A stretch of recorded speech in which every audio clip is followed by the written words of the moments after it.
All right, welcome in everyone. I hope you're having a great evening. Just as I mentioned before, we do have a sign-in sheet if any of your professors offered extra credit, but we really thank everyone for being here and joining us here tonight. So again, thanks for joining us here at our second event of the Grad at Grad Speaker Series. Before we get into this event, we really want to thank everyone who helped put this event on, especially the Tim Russer Department of Communication and the Edward Muldoon Center for Entrepreneurship for funding this event. More specifically, we wholeheartedly thank Dr. Finucane, Dr. Bonda, Dr. Winkle, and all of their faculty members who helped make this event possible. For those of you who are unfamiliar with the Grad at Grad Speaker Series, it is a series of community events that highlights the stories of John Carroll's senior class. Throughout the series, seniors will share stories of how they have been shaped into men and women with and for others. First tonight, we will hear from Ray Flannery, a native of Hinckley, Ohio. Ray's a senior at John Carroll University, double majoring in sociology and Spanish. On campus, Ray has served as a senior resident assistant in Malore Hall, a member of the CSSA student leadership team, a competitor on the speech and debate team, as well as a member of the honors program. After graduation, Ray will be pursuing a Master's of Public Health. Join me in welcoming Ray Flannery. Hello, everyone. Thank you, Brady. As I was contemplating what I wanted to share with you all for tonight's speech, I thought back to freshman year, because after all, that was the first year that our class spent the entirety of the year on campus. I thought about my freshman experience and wondered what freshman Ray had to say about the college experience. I thought maybe freshman Ray had some advice for senior Ray, and wanted to dig a little bit into the archives to see how freshman Ray felt about college. So I went back to my Twitter feed, all the way back to fall of 2018, and I'd like to share a few tweets with you right now. So on October 17th of 2018, I tweeted, "I was talking so loud in my sleep last night that I woke even myself up. Hashtag sorry roommates." Aiden and Chris, if you're here tonight, I'm still sorry about that one. On December 21st, 2018, during my first college final exam week, I tweeted, "I had a dream last night that my only college final was to make ramen noodles in the most creative way. So I added hot chocolate and chocolate sauce, and hot sauce. Hashtag college things." If only that had been my real only final exam. But one tweet in particular stands out because the lesson still holds up today. In my freshman wisdom, I tweeted on October 25th, 2018, "Just remember, even if you only reap a single grain of wheat today, one day you'll have enough grains to say, 'You got that bread.'" All kidding aside, I think this metaphor speaks to the nature of John Carroll. Many ingredients coming together to make something pretty cool. The many ingredients that form that bread, and as many of you may know, I love a good metaphor and I love a good pun. So tonight, I want to give you a breadaphor. While there's no recipe for what makes a person successful in college, I have two slices of advice for all of you tonight. The first being that we must look at the small moments that make up the ingredients of our experience. And secondly, don't loaf around. Get the most out of all your experiences. So first and foremost, when you think about bread, it begins as dough. And dough is comprised of many different ingredients. Many smaller ingredients come together and rise up to become what it's meant to be, a loaf of bread. Similarly, we must do the same when looking at the small moments that shape our experiences in college and use those experiences to enhance our life. Oftentimes, when we think about college, we think of the best 4 years of our life. We're told that it's the time for many firsts, and those are big moments. This I consider to be the wheat and flour that's the base of the bread. For me, that was my first flight ever, when freshman year I traveled to California for the National Speech and Debate Competition, or my first time traveling out of the country on my immersion trip with Brady to El Salvador and the US-Mexico border back in January 2020. It's also the many service drives I led as a student liaison, and of course, the biggest event we've all lived through, the COVID pandemic over the last 2 years. But college is a lot more than these big moments, and much like bread, it needs the small ingredients too. The yeast, for instance, is only a small fraction of the recipe in bread. But without it, you cannot rise up the dough. Similarly, you can't rise to become a better person in college without recognizing the value of those day-to-day interactions that you have. For me, those are the times that I spent late at night painting the lion with friends or jumping in the fountain when I wasn't supposed to. It's also the snowball fight that I got roped into my freshman year while I was sitting in a study hall in Campion Lounge and some upperclassmen threw snowballs in the window and we rushed outside to retaliate against them. It's also the story of Milky Malore, where my roommate Aiden and I, for our sophomore year, in the room 247, would stick Oreo cookies out the window and pour coffee creamer on them to give them that milky taste. Those are the moments that I want to remember. It's also the time I played President Mikiak and his wife in cornhole last fall and lost in quadruple overtime while the sun was setting and it got too dark to even see the board anymore. It's also the time that I found real human teeth in our rental car van out in California. True story, and I'm still scarred from that to this day. It's also the day I experienced last fall for RA Move-In Day, when we were sitting around the hall office, bored out of our minds, and decided to stuff balloons in the ceiling, because why not? It's also the time when last month one of the RAs on my staff, who will remain nameless, brought in a trampoline for our hall office to just relieve some stress and bounce around whenever we felt like it. But it's not just the happy small moments that matter, because the small moments are sometimes hard. For instance, when I received the email in fall of 2021 that we were going to be remote for an entire semester, I was on the main quad with some RA friends. When I got that news, a friend and I, Leanna Nasrallah, walked pacing around the main quad, just processing our thoughts. The small moments were also those 15 minutes of anxiety I sat through time and time again in the student center, waiting for my COVID test results to hopefully come back negative. Thankfully, they always did. But others weren't so fortunate. And that's why the COVID pandemic, which is inevitably part of all of our experiences, is so important to address tonight. But John Carroll also helped me get through this tough time, as my semester at home was spent receiving care packages from faculty and the staff in CSSA to uplift me and help me feel valued in the John Carroll community. Those are the instances where I know that I'm where I'm supposed to be and I feel like a member of the community, whether I'm at home or here on campus.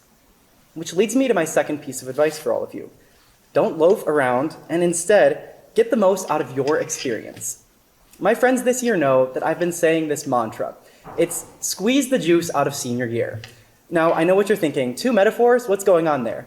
But I already told you I love metaphors, so just go with it, please. So I've made a commitment to myself, because of all the things that I've lost over the course of the pandemic, to really try and get every drop out of senior year that I can, which is what led me to take weekly yoga classes with Alana Oakley in the rec center. It's also what led me to going out for tacos and countless margaritas many times throughout this year with friends on a regular basis. Squeezing the juice out of this year meant going for the dragon boating competition in Cleveland and taking first place in the youth division. Mind you, all of the other teams were at least 30 years our senior, but that's neither here nor there. To me, squeezing the juice out of senior year was stepping foot on Cabby D for the first and only time, much to the surprise of many of my classmates, because I also joined a Harry Potter book club this year, so I'm also a nerd. I have dedicated myself to rewatching these Harry Potter movies and rereading the books with friends, and also trying to just do everything while I can while I'm still here. I was at the Saxby's grand opening and try to go there pretty much every day for a cup of coffee or a grilled cheese sandwich, just to take everything I can while I'm still here. Squeezing the juice out of my senior year also meant rejoining the speech and debate team after I had left the activity during the pandemic, rekindling a love for something that I once had, and giving me an opportunity to reconnect with old friends. Lastly, squeezing the juice out of the senior year for me meant spending lots of late nights in the RA duty office in Malore Hall with the insomniacs on our staff. And let me just tell you right now, the Malore RAs do not sleep, and now neither do I. But I engaged in so many good, deep conversations those evenings, and I wouldn't change that for the world. So when people ask me how I changed as a result of these experiences at John Carroll, I have grown immensely from a number of these experiences. Through service drives and working as an RA, I grew so much during my time here. I learned how to care for myself as a whole person and applied this lesson to myself and others. I've been stretched to seek out new opportunities and challenge the status quo at John Carroll. And I am more well-rounded as a thinker and a learner as a result of the diverse classes I exposed myself to here. When asked what my biggest takeaway from John Carroll is, I'd say it's that I learned how to incorporate the needs of others into whatever I'm doing at any given moment, placing myself in the context of my world. In conclusion, I would not be where I am today without acknowledging some of the people who have shaped me as a person and giving them the recognition they deserve. From my parents and family to my academic advisors, my supervisor, my girlfriend, my friends and supporters, and of course the Grad at Grad team. Thank you all for shaping me as a person and helping lend me a voice to share my experiences with you today. I'd like to close by reminding you of 3 key takeaways today. First, take those ingredients, build your dough from the big and the small moments, and soak them in to become the bread that you must rise up to be. Next, don't loaf around and squeeze the juice out of every experience you can. And finally, I challenge all of you to go out there and get that bread. Thank you.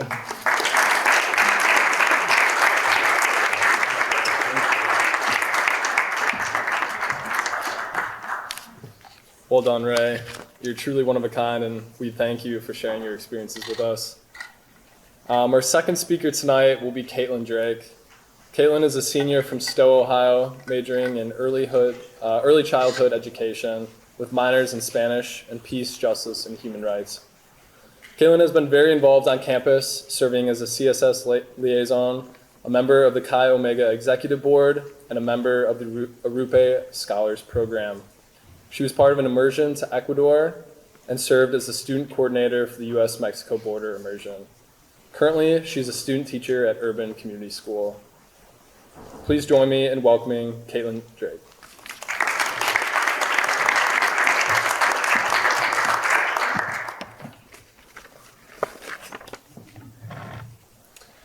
Through my time at John Carroll, I have grown immensely. I have learned more about myself, developed career goals, and most significantly, have learned what gratitude and joy are in a deeper way, and have learned how to find God in all things. In high school, I found the Page Arupe prayer to be really powerful, in a way that I wanted to live my life. Every single day in high school, we heard the prayer over the announcements. It was something that I wanted to do, something I strived to do in my life. But through my time at John Carroll, and as an Arupe scholar, I have learned to not only want to live that prayer out in my life, but how to actually live that prayer out in my daily life. If you're not familiar with the prayer, I'll read it now. Nothing is more practical than finding God, than falling in love in a quite absolute and final way. What you are in love with, what seizes your imagination, will affect everything. It will decide what will get you out of bed in the morning, what you do with your evenings, how you spend your weekends, what you read, whom you know, what breaks your heart, and what amazes you with joy and gratitude. Fall in love, stay in love, and it will decide everything. What breaks your heart and what amazes you with joy and gratitude. I'm going to say it again. What breaks your heart and what amazes you with joy and gratitude. Clearly, I'm a future teacher if you haven't caught on by the emphasis pulling that line a couple of times, reading it, right? Making it stick in your brain. Pause. Think about those words. I really want you to think about what amazes you with joy and gratitude. What does joy and gratitude mean? And how can we live out joy and gratitude?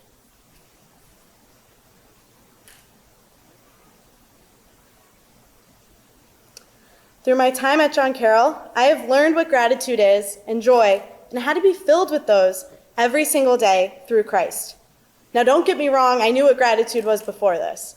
But for the most part, my idea of gratitude was just being thankful for what we have, specifically on Thanksgiving.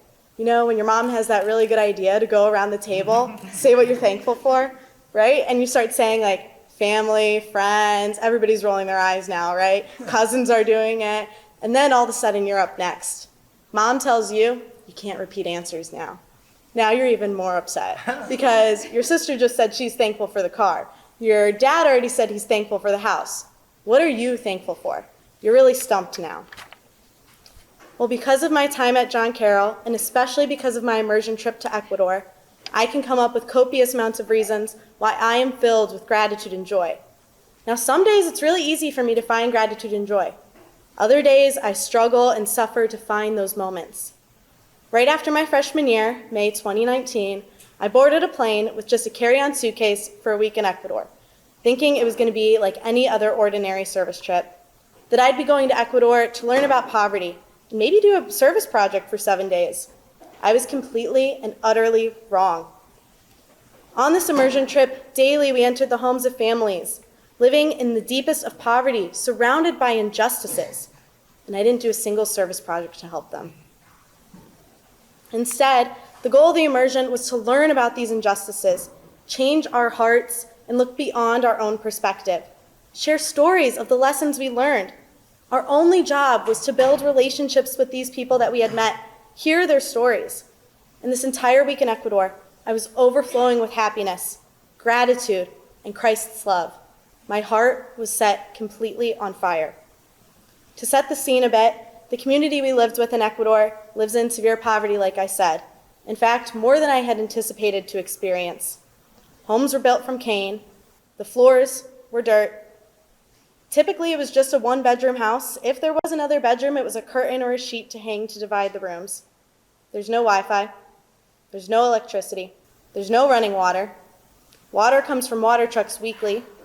If it rains, if there's a flood, who knows when the water truck will come. And most households live off of $2 a day. To live in solidarity with the community we'd spend our week with, we lived very simply. Again, packing only a carry-on suitcase. If you know me, I can easily pack a 50-pound suitcase, even if it's just for 2 days. We didn't have our phones. We wore the same pair of pants for a couple of days, and we didn't wear any makeup. There were no snacks, no candy, very simple meals. It was in Ecuador where I was stripped of everything but the bare necessities that I needed to live, and that's when I felt most happy. I struggled returning home because I was going back to such a glamorous lifestyle, so different and privileged than what I had experienced in Ecuador. But I almost felt like I wasn't truly happy with all of those things. How was it that I had all these materials stripped away from me that I was my happiest?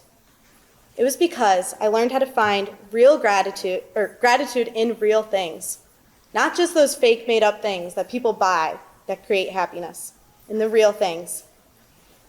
I found gratitude in the relationships I built with the people in Ecuador, the people on my immersion from John Carroll, the memories, the laughs, the smiles, the tear, the fear, and Christ.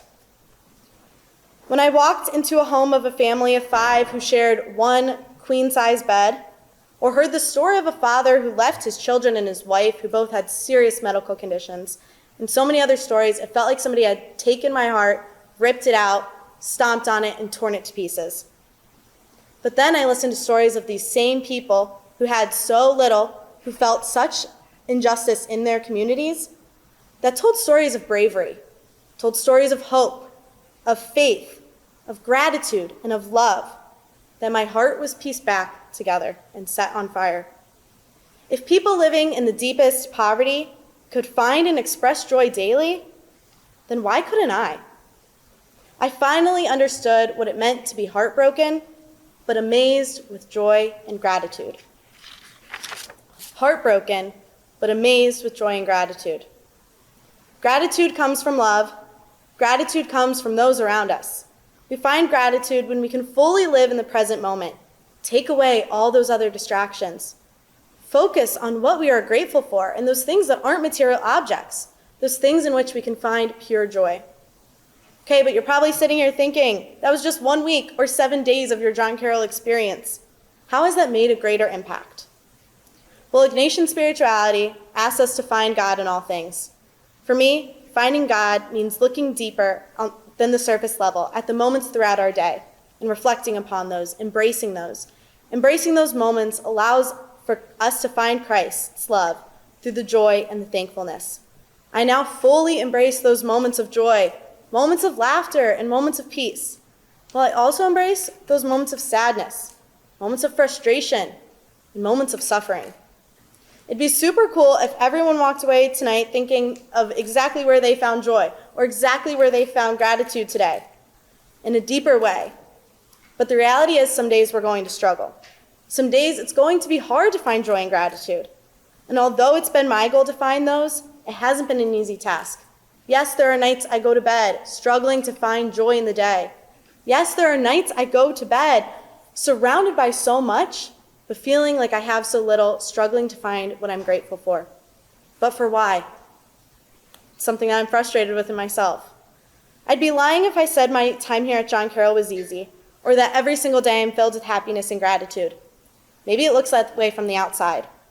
Maybe it looks like it's been easy for me to be so involved, to have many leadership positions, to have an internship, to be a future teacher, to be a full-time student.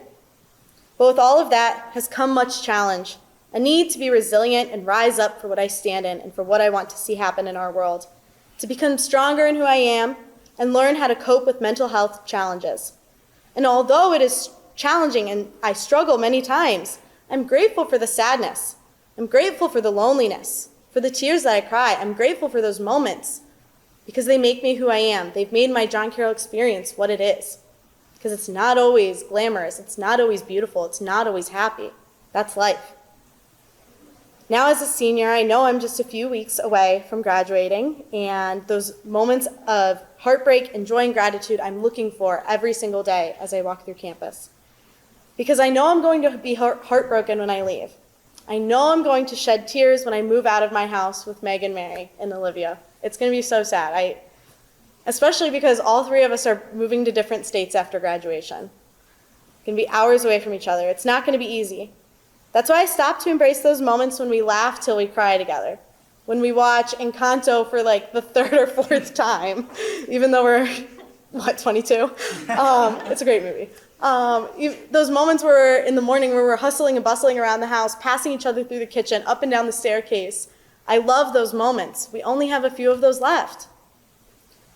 There are also only a few more times that I walk through campus, waving and saying hi to people that I know. That's why I take an extra moment to stop, say hi to those people, ask them how they're doing. What are their plans after graduation? Because you might not see those faces again. It's the small moments that bring pure happiness, smiles, laughs, and sunshine, when I recognize what has amazed us with joy and gratitude each day, even when it's challenging. I'm going to go back and end with that Pedro Uribe prayer. Nothing is more practical than finding God, than falling in love in a quite absolute and final way. What you are in love with, what seizes your imagination, will affect everything. It will decide what will get you out of bed in the morning, what you do with your evenings, how you spend your weekends, what you read, whom you know, what breaks your heart, and what amazes you with joy and gratitude. Fall in love, stay in love, and it will decide everything.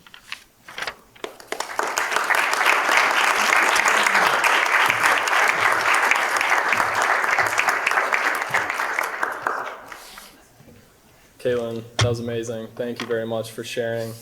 And I forgot to mention, Caitlyn plans on attending Boston College for graduate school after this year, so we wish you all the best. Thank you. Our third speaker tonight will be Weston Fischel. Weston is a senior double majoring in accounting and computer science from Dublin, Ohio. Weston has been a member of John Carroll's varsity swim team for the past 4 years. Most recently, Weston served as a co-captain of the swim team and qualified for the NCAA championships in 2019 and 2022. Since sophomore year, Weston has been a bowler ambassador as well. After graduation, Weston will work for Deloitte as a risk and financial advisory analyst and will pursue his CPA licensure. Everyone welcome Weston Fischel.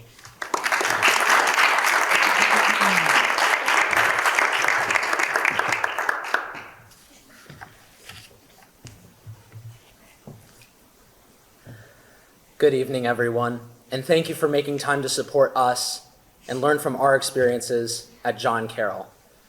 As a recently retired swimmer, or swammer, if you will, I want to clarify just a couple of points.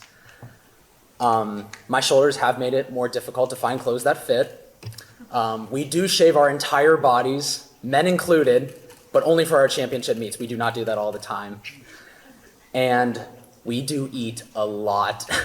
My dinner was usually the size of 2 Chipotle burritos with chips, give or take. And it is true that swimmers cannot run. We are pretty graceful underwater, but when it comes to land sports, you can count us out. The end of the story that I'm about to share with you guys tonight happened last week. I genuinely believe in my mantra to the extent that I applied to speak tonight before the finale to this story even happened. What you do in the dark brings you into the light. What you do in the dark brings you into the light. My class of swimmers here at John Carroll aim to bring Carroll into the national spotlight for the first time in decades.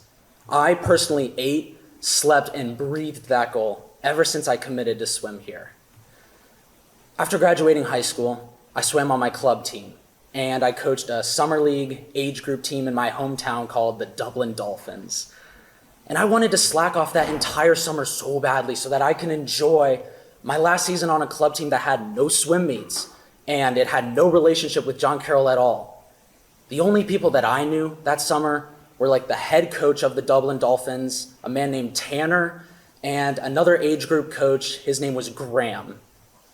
Well, I'm glad I did not slack off that summer, because that summer laid the foundation for a very prideful season at John Carroll. I scored major points for the team year-round, and I realized it was my time out of the eyes of John Carroll that allowed me to succeed when I set foot on campus and allowed me to take one step closer to that national level dream. What I did in the dark brought me into the light. What you do in the dark will bring you into the light. So the next time that you're transitioning from one chapter of your life to another, seniors, optimizing your downtime will set you up for immediate success wherever you land. The temptation for off-season slacking got worse the following summer. I no longer swam for a club team, and I no longer coached the Dublin Dolphins. Rather, I swam at 5 a.m. every single morning with the middle-aged masters group, because that was the only time that worked with my internship. And no offense to any of the adults in this room, but that transition from training with friends, outdoors, at sunset, to swimming inside with these strangers at the butt crack of dawn was really depressing. Nonetheless, I pressed forward.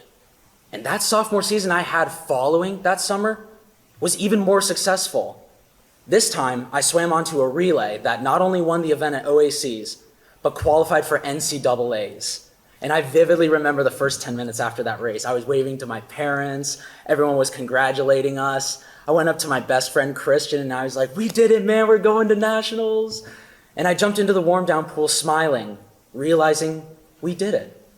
I had a deja vu moment right there. What I did in the dark brought me into the light. So if your time for growth is lonely, inconvenient, and involves old people, take it. Take it and run.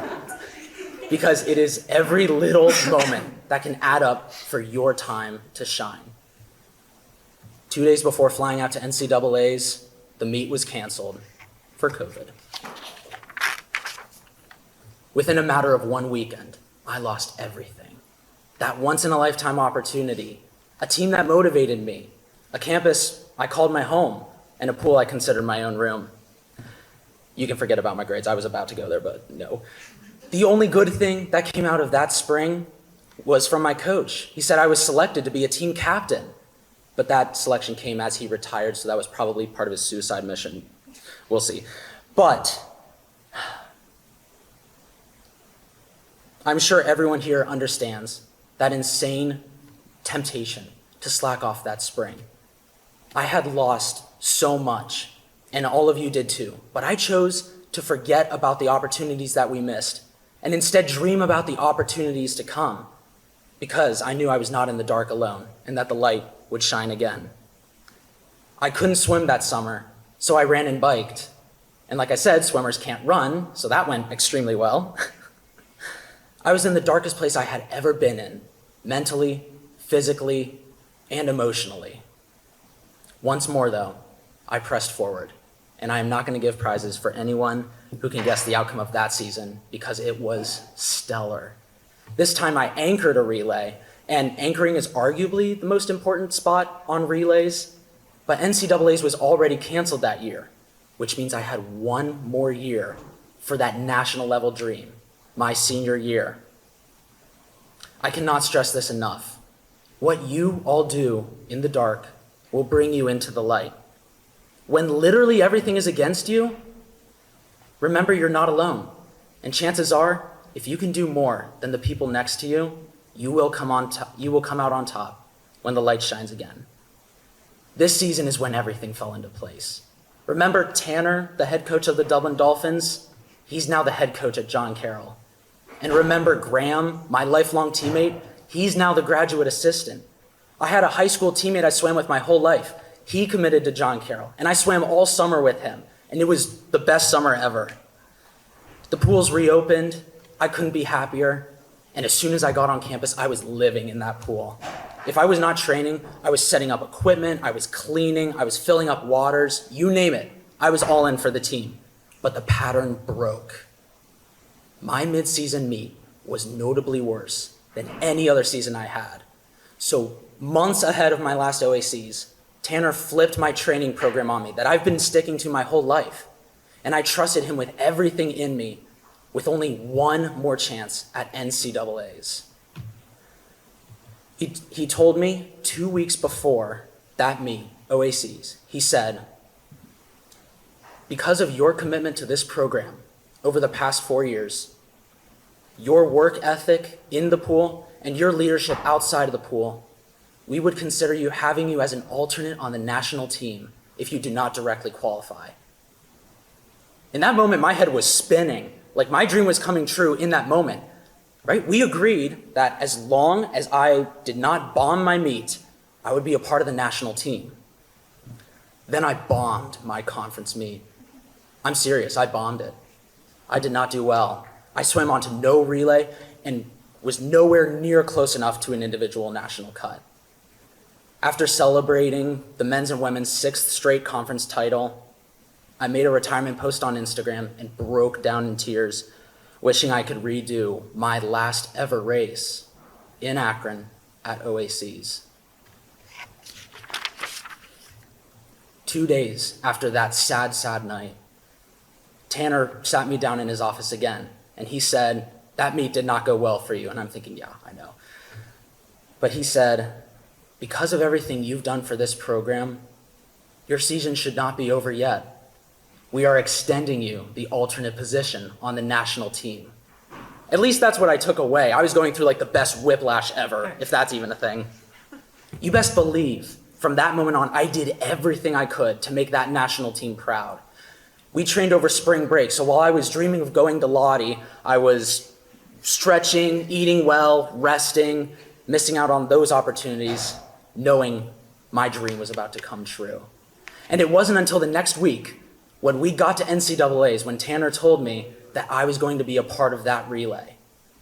Because I made every single second count over spring break, I went from swammer to alternate to competitor at the national level in a matter of 3 weeks. Last weekend, I swam my last ever race, for real this time, in Indianapolis at the national championship. So, the takeaway here, what you do in the dark will bring you into the light. Everything you have ever done and continue to do will bring you into the light one way or another. My name is Weston Fischel, and I thank you again for making time to support me and hear a story that means the world to me. Thank you.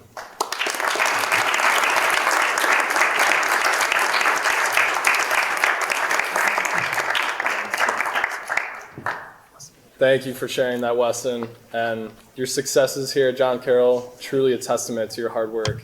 And we know you'll be successful for years to come. Next up, we will hear from Catherine Lowby. Catherine is a senior from Clarkston, Michigan, majoring in management and human resources with a minor in mathematics. She's the vice president of SHRM, a financial advisor for Savvy Headbands, and a member of the Carroll Faith Communities, and a worker at the JCU Recreation Desk. After graduation, Catherine plans to work for L3 Harris in Rochester, New York, as a human resources business partner. Please join me in welcoming Catherine Rodley.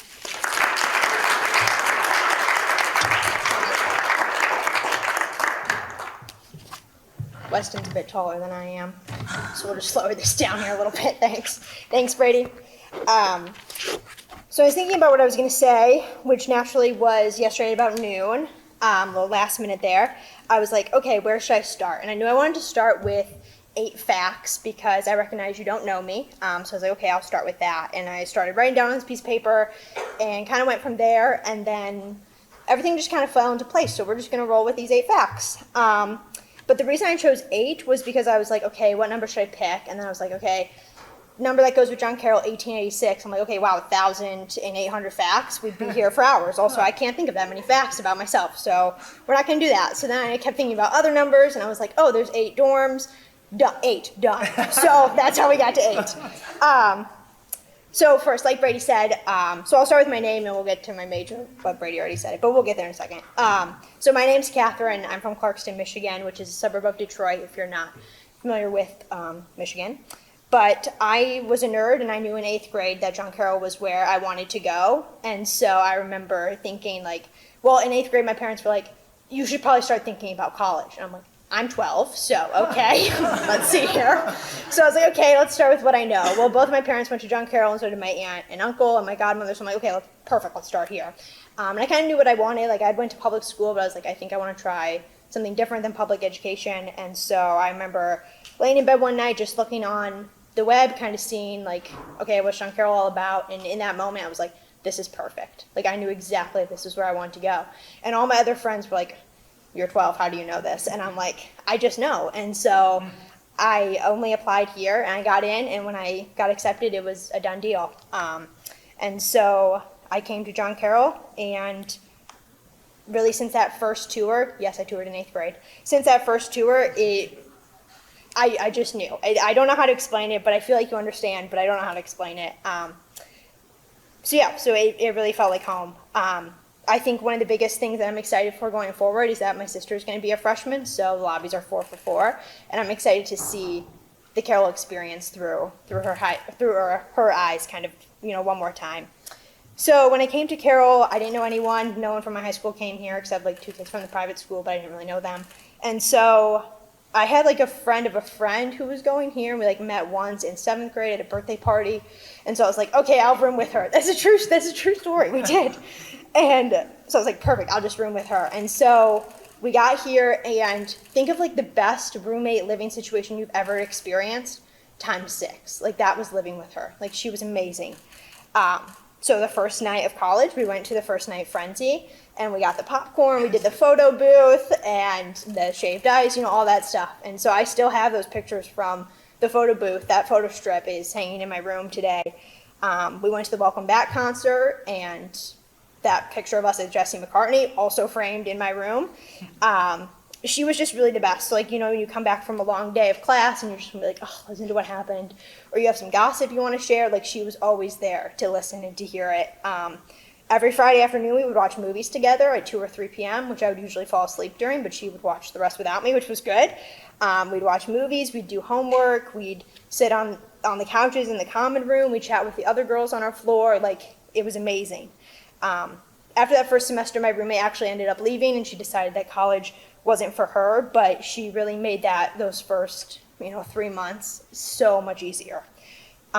So yeah, like I said, we spent a lot of time with the girls who lived on the basement floor of Campion, and I think as I was reflecting back, this was probably, like, being there on the basement floor was probably one of the moments I knew this is where I'm meant to be. Like, I'm exactly where I'm meant to be. I felt like I had gained 30 new sisters, and from someone who only comes from sisters, this was amazing. So it was very convenient. And I think after reflecting back, what I realized, like, why was that so impactful, is because I think it really changed my life. Like, I realized that it changed how I see people that I'm put into community with. So whether that's your family, your friends, a relationship at work, at church. We're called to be men and women who are formed with others. And we're called to meet people right where we are. But as I was thinking about that too, I was like, holy cow, that's a pretty lofty summoning, okay? So I was like, okay, let's see how we can do that. And I was looking back and I'm like, hold on, like, we're not trying to launch a rocket. Like, this is things that have been done, like, I've seen people do to me. And I was like, who did that? Those girls on that floor. So, I mean, it doesn't, like I said, we're not launching a rocket. Like, it's as simple as asking them, like, hey, do you want to paint nails with me? Or, like, I'm watching Friends, do you want to come sit with me? Or, let's go get some Dunkin' today. Like, it's as simple as extending that to someone and saying, how was your day? And I think that's exactly what those girls taught me. So after that experience, I hope and pray for me and for others, and for you guys too, that going forward we can model that welcoming behavior to other people just like those girls did to me. So that was only fact one. But don't worry, not all these facts are that long. So the second fact is that my major is management and human resources, as Brady said. So I originally started out with a math major and a business minor. Realized quickly that that wasn't up for me. Switched it to a math minor. And I was flipping through the minor courses, for Boulder, and I just picked one. It was MHR 352, which was the entry-level course with Dr. Dackner. And I really, really enjoyed it, more than I thought I would. And I didn't really care for the policies, which a lot of times people are like, what? HR is all about policies. What I cared about more was about crafting jobs and cultures and environments that people can be really drawn to and can latch on to in their work environment. But, we're in this class, and I'm like, I don't really, we're talking about all these policies, but it feels like you'd come into an organization and, the culture would already be built. You're not necessarily coming into a startup, So I went to talk to her in office hours to figure out, okay, what does HR really do on a daily basis? And she was explaining it to me, and I was kind of like, okay, I understand, I kind of don't understand, but, this was, in October of the fall semester, so I'm like, there's still a lot more of the course left, I'm just going to kind of wait and see what happens. So it's like, okay, cool. And then a couple weeks later, she sends me an email about an internship opportunity. And I'm like, oh boy. And so she's like, you should really apply. You were asking me about HR and what this looks like in real life. You should really apply. And I'm like, thank you so much. But in my head, I'm like, no way. I don't even have a car. I just don't feel emotionally ready for this. No. And so I was talking to my parents, and they encouraged me to apply, and they're like, apply, you might not even get it, it might be a moot point. And I'm like, you're right. So I was like, okay, I'll apply. And so part of the application, what really all the application was emailing Mike Quinn, if anyone's met him, was emailing Mike Quinn about why you're interested in this opportunity. So I did. I applied. My parents came up and helped me pick out a suit and everything. I attended the interview, which by the way was 4 hours long. I missed class, which I never do. It was a very big deal. And I was like, okay. And so I'm like, okay, good, that's behind me. And then a couple weeks later, the hiring manager called and said that I had gotten the position. I was like, wow. So in January of 2020, I began interning at Omnova Solutions, which has recently become Synthomer. I started in their corporate office, but then have recently switched their manufacturing plants. So I currently still intern there at a plant in Jeanette, which is outside of Pittsburgh, where they make different laminates and films. And it's been a very transformative experience. So I won't bog you down with the details of what I did there, but there's a couple things I've learned, and I guess the reason I'm sharing these learnings is because I connect them with John Carroll, because that's how I got that opportunity. So hopefully that makes sense. But something I learned is to always put yourself out there. I think oftentimes myself, others were like, oh, I can't do it, I don't have a car, or I don't live in that city, or it just wouldn't work out. But I'd encourage you to take that step, because you never know how it's really going to change your life. And this experience has, because of this, I feel like I have a really clear idea of where I want to go in the next 5 years, and I'm really thankful for that. Second is to advocate for yourself. Something that Mike told me in a meeting, this is a direct quote. He goes, Catherine, business is a competitive sport. Wow, that was accurate. It's cutthroat out there.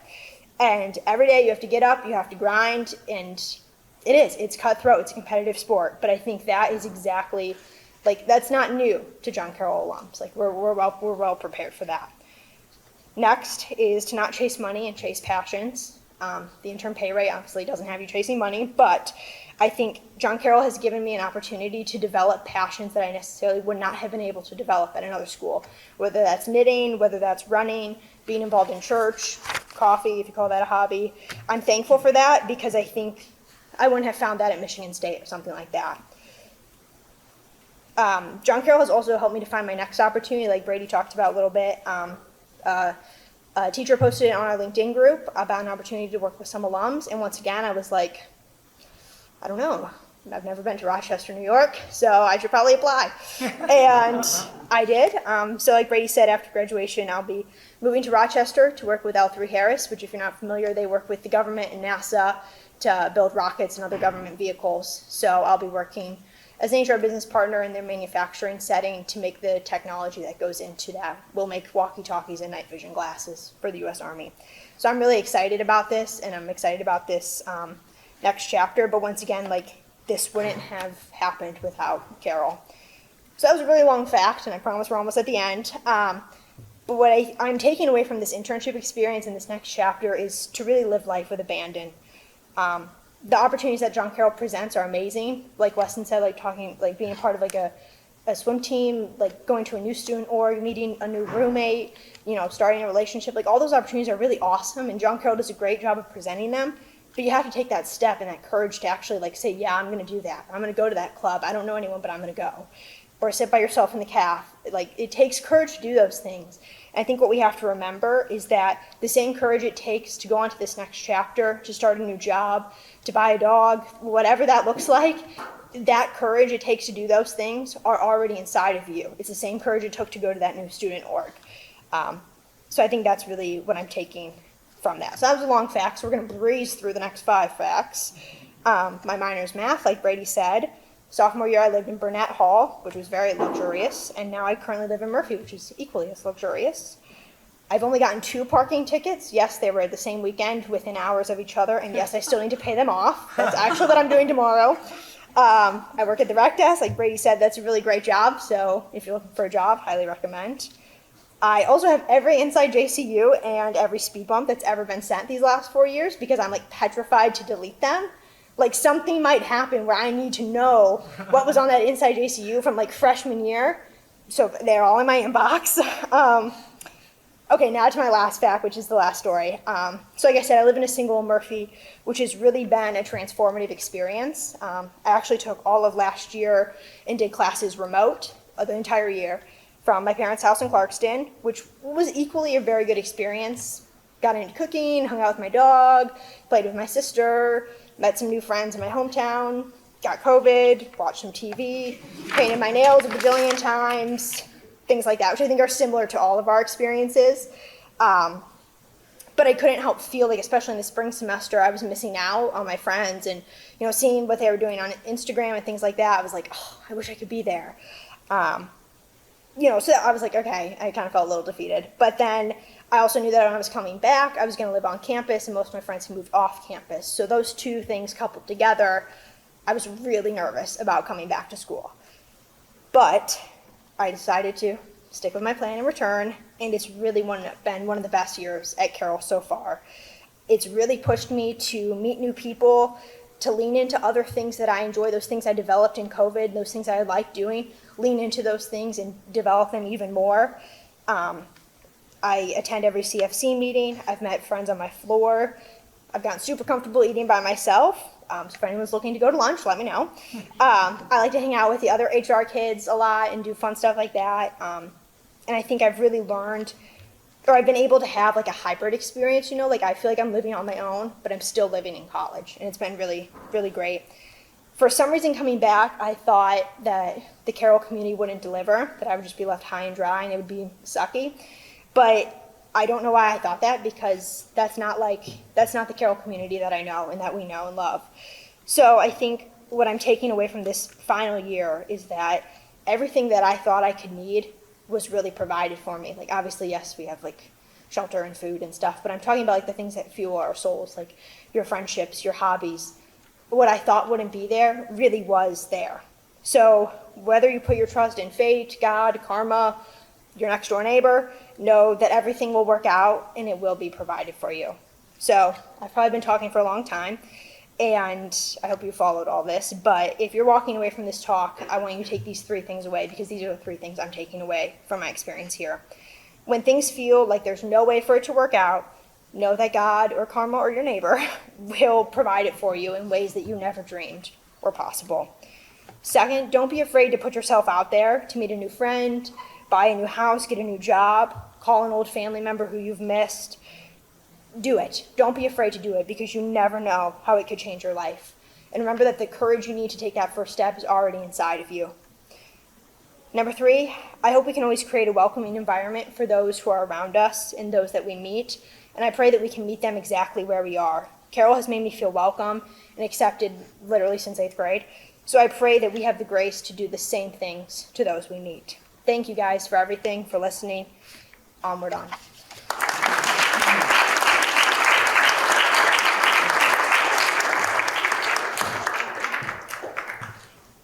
Thank you, Caitlyn. That was awesome. And one thing I love that you said is just leaning in. And I think that's something that we can all take away moving forward, especially here at John Carroll.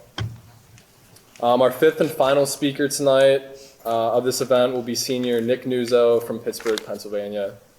Nick is a senior double majoring in finance and economics. At John Carroll, Nick has been a member of the Honors Program, the Honor Student Association, and the Alpha Kappa Psi Business Fraternity. Upon graduation, Nick will work for the University of Pittsburgh Medical Center as a financial analyst. Everyone welcome Nick Nuzzo.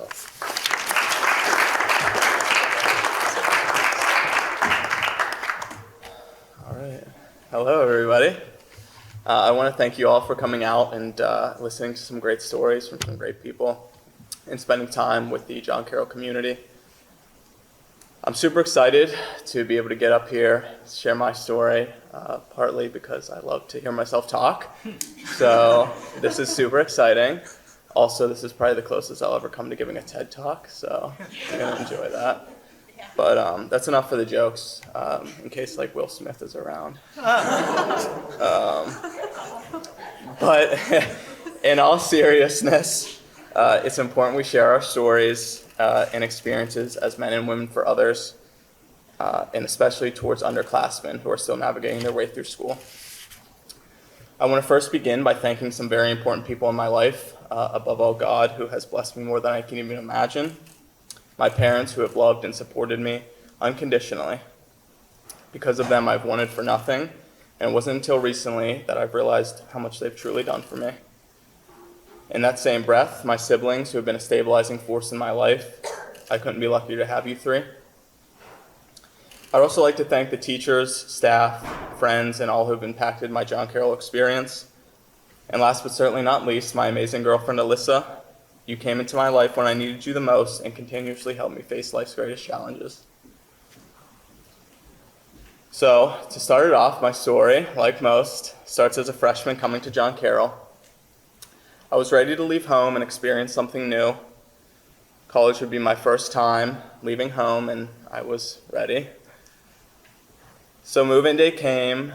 I got my room all set up, had a fresh wardrobe, I was looking good, and I was ready. But then my parents left, and I had no idea what to do next.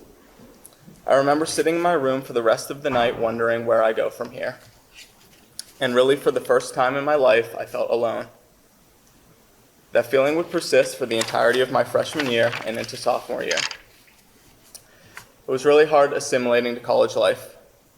Meeting people, starting classes, juggling extracurriculars, and all while trying to find time for a social life that was exhausting. During this time, not only did I feel alone, but I was afraid. I was afraid to eat the food in the cafeteria, which I'm probably not alone in, to go out. I was afraid to meet with professors, to join clubs, to socialize. So I resorted to where I felt most comfortable, which was my dorm room. I spent most of my freshman year in my dorm room, equating it to a prison cell rather than a dorm building. Most weekends I went home because it was easier than facing my fears of socializing or, God forbid, doing something out of my comfort zone. Every day was a struggle, and I found myself questioning what I was doing here. From my perspective, it seemed like everybody else was doing so good. My social media feeds were filled with people going out, and doing fun stuff, and living what seemed to be the ideal college experience. I considered transferring, but was urged by family and friends and advisors to stick it out for the year. But I needed something more. So I joined Carroll Faith Communities to help get my faith journey back on track.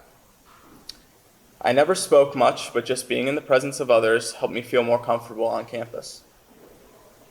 It also taught me how the students at John Carroll strive to be men and women for others, and that was a community I wanted to stay a part of.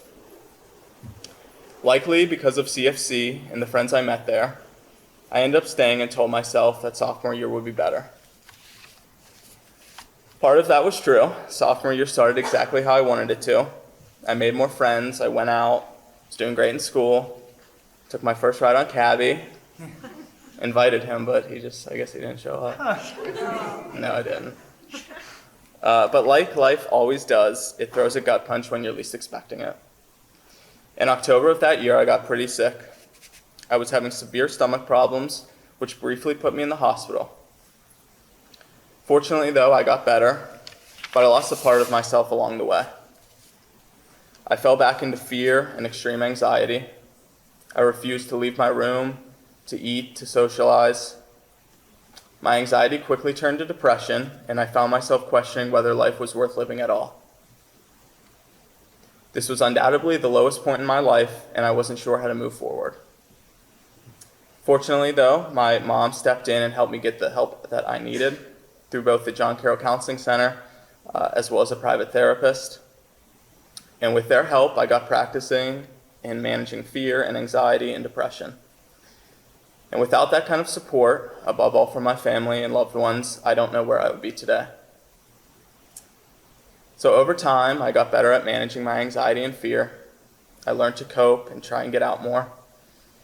And honestly, some of the best times in my John Carroll experience were with my two friends, Dan and Dan, who would come to my room to watch movies or just have dinner with me in the cafeteria, or hang out with friends like Jamie and Victoria and Lauren and all the girls on Silsby. I know you know where you're at. All such simple things, and certainly not the ideal college experience, but it helped me, and all of them made me feel welcomed and comfortable and accepted. Sadly, though, shortly thereafter, the COVID-19 outbreak sent us home. And like millions of Americans, my fear of getting sick and contracting COVID-19 dominated my life at home. I was now in my third year of college, secluded to a bedroom. And while the comforts of being home helped ease some of my fears and anxieties, not being able to socialize with family and friends really took a toll. So another year isolated passed me by. Fortunately, though, the wonderful people and administrators at John Carroll worked very hard and had us back in the spring of my junior year. And while COVID was still a pressing issue, I did my best to assimilate. However, my return would end up being very different than I had expected. I experienced a moment, or should I say moments, in my return to campus that entirely reshaped my view on not only college, but life itself. First, my dad, whether intentionally or not, taught me a lot about fear. He told me once something along the lines of, "You have nothing to be afraid of. If you're going to be afraid of every little thing, you're never going to get to live." That sat with me for a very long time, and that, coupled with his fearless, don't give a you-know-what kind of attitude, taught me that fear is something that can be overcome. The second moment I experienced was with a friend of mine who some of you may know, Mark Grabowski. Last spring, Mark invited me to go on a walk with him to get out of my room and get some air and some sun. The conversation started as typical chit-chat, but quickly turned into a deep heart-to-heart conversation about our families, fears, and faith.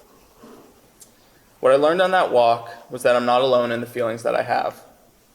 There are others in the John Carroll community that have faced the same trials and tribulations that I do, and that's okay. Mark and I talked about how overcoming fear can sometimes start with a little faith, and a little faith can move mountains. Mark's guidance entirely reframed my thinking, and from then on, I began turning my fears to God, attending church, and trusting that I can overcome anything thrown my way. He also urged me to find a phrase or a saying to repeat to myself when I'm afraid or having anxiety, For me, that phrase was "In God I trust," and has been a phrase I've recited every day since. Mark is the embodiment of the John Carroll community. He exemplifies what it means to be a man that lives for others and will always be somebody I consider to be a dear friend. It's people like Mark who make this campus a very special place, and more so it's people like Mark who bring about the greatest changes in communities like ours. Since that conversation, I've worked hard towards overcoming fear every day. And I believe that overcoming fear can be one of the most freeing feelings a person can have. Knowing that you just conquered something that previously held you down is an unbelievable experience. To me, fear is the greatest killer of dreams. It's the voice inside your head that holds you back, that tells you you're not good enough. Fear will control your life if you let it, and that control will leave you feeling helpless at every turn.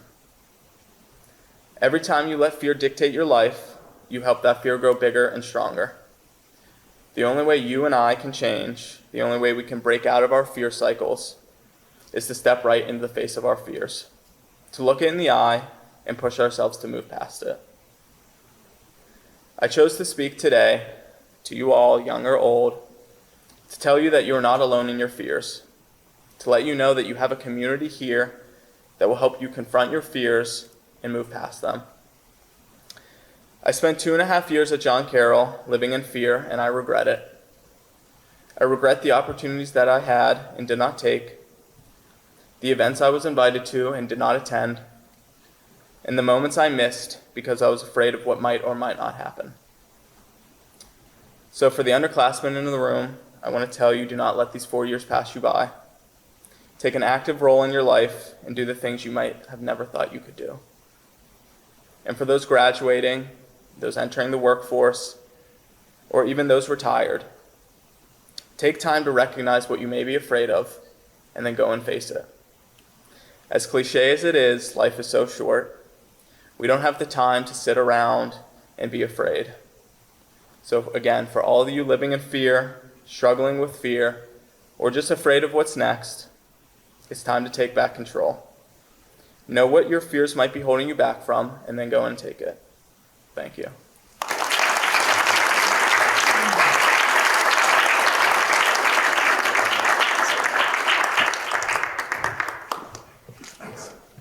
Thank you, Nick, and we applaud you for your strength and courage. Definitely empowering. Thank you all again for joining us here tonight.